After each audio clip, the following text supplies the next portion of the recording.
ఈ ఒకసారి క్వశ్చన్ జాగ్రత్తగా అబ్జర్వ్ చేయండి. ఈ క్వశ్చన్లో నేను మీకు ఒక ట్రిక్ చెప్తాను. ఇప్పుడు ఇదే క్వశ్చన్ మీకు ఎగ్జామ్లో వచ్చింది, మీకు కొంత టైం లేదనుకోండి.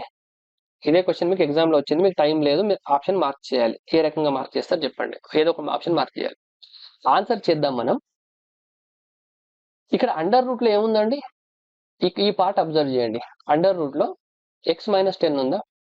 ఫర్ ఎగ్జాంపుల్ నా ఎక్స్ వాల్యూ కనుక 10 కన్నా తక్కువైంది అనుకోండి, ఎక్స్ వాల్యూ కనుక 10 కన్నా తక్కువైంది అనుకోండి, లెట్ సపోజ్ 9 అయింది అనుకోండి, 9 మైనస్ 10 అంటే ఏమవుతుంది? నాకు అండర్ రూట్లో వచ్చే వాల్యూ నెగిటివ్ అవుతుంది, అంతేనా?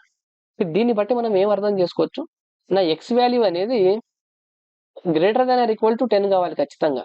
అయితే 10 అయింది అనుకోండి, 10 మైనస్ 10 0 అయిపోయి ఈ వాల్యూ మొత్తం 0 అయిపోతుంది. కానీ ఎక్స్ వాల్యూ అనేది లెస్ దాన్ 10 అయ్యే ఛాన్స్ లేదు. ఇది నా ఆన్సర్ కాదు అప్పుడు. క్లియరా? ఎందుకంటే ఇక్కడ నేను 1 తీసుకున్నానంటే 1 మైనస్ 10 మైనస్ 9 అవుతుంది. అండర్ రూట్లో మైనస్ 9 మనకు ఉండవు. అండర్ రూట్లో మైనస్ 9 వచ్చిందంటే మనం i² రాసుకోవాల్సి వస్తుంది అప్పుడు. రైట్? 17/21 ఇది కూడా మీకు 1 కన్నా తక్కువ ఉన్న వాల్యూవే. ఎక్స్ వాల్యూ ఇక్కడ 1 కన్నా తక్కువ ఉంది కాబట్టి 1 మైనస్ సంథింగ్ తీసుకున్న నెగిటివ్ వాల్యూ వస్తుంది. రెండు గాన్. క్లియరా? అంటే ఏం చేయకుండానే మీరు అబ్జర్వేషన్ తోటి రెండు ఆప్షన్స్ ఎలిమినేట్ అయ్యాయండి. ఇంక ఇప్పుడు రెండిట్లో మనం ఎలిమినేట్ చేయలేము. రైట్?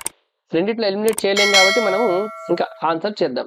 లేదా మీరు అప్రాక్సిమేట్ చేస్తా అంటే చేయొచ్చు. ఎందుకంటే 263/20 వాల్యూ ఎంత మీకు అప్రాక్సిమేట్లీ? ఇక్కడ 3 కనుక క్యాన్సిల్ చేసింది అనుకుంటే ఈ వాల్యూ మీకు 13 అవుతుంది ఎక్స్ వాల్యూ. అంటే ఎక్స్ వాల్యూ 13 అవుతుంది. ఇక్కడ ఎక్స్ వాల్యూ ఎంత అవుతుంది? దగ్గర 60 అవుతుంది. 60 కన్నా ఎక్కువ. మీరు అప్రాక్సిమేట్ చేసినా మీకు ఆన్సర్ వచ్చేస్తుంది. అప్రాక్సిమేట్ చేస్తాం. సరే ఒకసారి అప్రాక్సిమేట్ చేసి చూద్దాం. 60 + 4 ఎంత? ఈ వాల్యూ 60 కన్నా ఎక్కువ ఉంది. 66 అలా వస్తుంది. నేను 60 తీసుకుంటా. 60 + 4 అంటే ఎంత? 64 అంటే పైన 8 వస్తుంది. ప్లస్ 60 మైనస్ 10 50 అంటే పైన 7 వస్తుంది అప్రాక్సిమేట్లీ. మీకు న్యూమరేటర్ 15 అవుతుంది. ఇక్కడ 8 మైనస్ 1 అంతే కదా? 60 తీసుకున్నప్పుడు డినామినేటర్లో 1 అంటే మీ ఆన్సర్ అప్రాక్సిమేట్లీ 15 వస్తుంది. బట్ ఇక్కడ ఉందంత 2.5 ఉంది. అంటే ఇది మన ఆన్సర్ కూడా కాదు. ఒకవేళ మీరు ఈ రకంగా అప్రాక్సిమేట్ చేయాలన్నా చేయొచ్చు. బట్ యాక్చువల్ సొల్యూషన్ చూద్దాం ఒకసారి. √x + 4 + √x - 10 by √x + 4 - √x - 10 equal to 5/2. ఇప్పుడు సింప్లిఫికేషన్ చేసేటప్పుడు మనం కాంపౌండ్ డివిడెండ్ అప్లై చేద్దాం. అంటే ఇది a/b = c/d ఉందనుకోండి, ఈ రెండింటి ఇటు సైడ్ మీరు ఏ ఆపరేషన్ పర్ఫామ్ చేస్తారో ఇటు కూడా అదే ఆపరేషన్ పర్ఫామ్ చేయాలి. ఈ రెండింటిని యాడ్ చేస్తాను నేను ఫస్ట్, న్యూమరేటర్ని డినామినేటర్ని యాడ్ చేసినప్పుడు ఈ ప్లస్ మైనస్ క్యాన్సల్ అయిపోతుంది కదా. అంటే 2 టైమ్స్ ఆఫ్ √x + 4 వస్తుంది. ఆ 2 కూడా నేను రాయట్లేదు చూడండి. ఈ రెండింటిని సబ్ట్రాక్ట్ చేస్తా. సబ్ట్రాక్ట్ చేసినప్పుడు ఈ పార్ట్ క్యాన్సల్ అయిపోయి ఈ రెండు యాడ్ అవుతాయి. Okay, x - 10. నాకు ఇక్కడ ఎలాగో 2 వచ్చాయి, ఆ 2 క్యాన్సల్ అవుతాయి కాబట్టి నేను మళ్ళీ రాసి క్యాన్సల్ చేస్తే నా టైం వేస్ట్. ఓకే, ఇప్పుడు ఫస్ట్ మీరు రెండింటిని యాడ్ చేశారు కాబట్టి 5 + 2 ఎంత? 7. ఇప్పుడు 5 - 2 ఎంత? 3. క్లియర్? ఇప్పుడు నాకు రెండు సైడ్లు స్క్వేర్ చేయండి. అంటే x + 4/x - 10 = 49 ఎంత అవుతుంది? 9 అవుతుంది.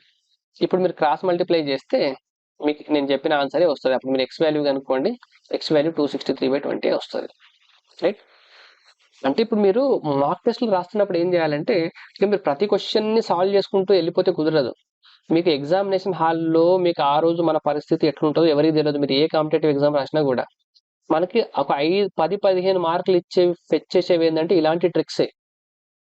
ఇలాంటి ట్రిక్స్ ఉంటేనే మీకు లాస్ట్లో టైం సరిపోయినప్పుడు ఏదో ఒకటి చేస్తే మీకు రావాలి.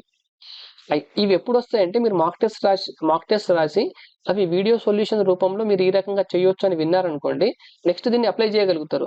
ఇలా అప్లై చేయొచ్చు అని మీకు తెలియలేదు అనుకోండి, మీ జీవితాంతం కూడా మీరు ఈ ట్రిక్ని అప్లై చేయలేరు. రైట్? నెక్స్ట్ క్వశ్చన్కి వెళ్దాం.